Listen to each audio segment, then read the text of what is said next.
कराची में आज गर्मी की शिद्दत में इजाफा देखने में आ रहा है। मौजूदा दर्जा हरारत 36 डिग्री सेंटीग्रेड तक पहुंच गया।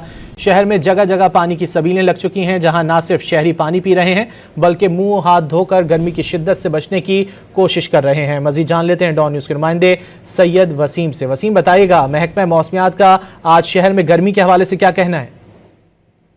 जी बिल्कुल, शहर में गर्मी की शिद्दत जो है वो बढ़ती जा रही है। इस वक्त जो मौजूदा दर्जा हरारत है वो 36 डिग्री सेंटीग्रेड तक पहुंच चुका है। शहर में समंदरी हवाएं बहाल ना होने की वजह से दर्जा हरारत जो है वो तेज़ी से बढ़ रहा है, ये बताना है महकमा मौसमियात का। और महकमा मौसमियात ने ये भी बताया कि दिन गुजरने के साथ साथ ये दर्जा हरारत जो है वो 40 डिग्री सेंटीग्रेड तक पहुँच सकता है और महसूस किया जाने वाला दर्जा हरारत 42 डिग्री सेंटीग्रेड तक हो सकता है।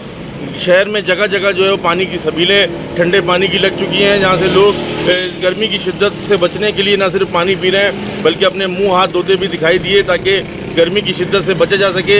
अहम बात और एक खुशी की बात यह है कि जो महकमा मौसमियात ने उन्होंने ये भी बताया है कि शाम गुजरने के साथ साथ जो है वो समंदरी हवाएं बहाल हो जाएंगी और शहर के जो दर्जा हरारत यानी कि जो गर्मी की शिद्दत है उसमें वाज़ेह कमी आना शुरू हो जाएगी। जी।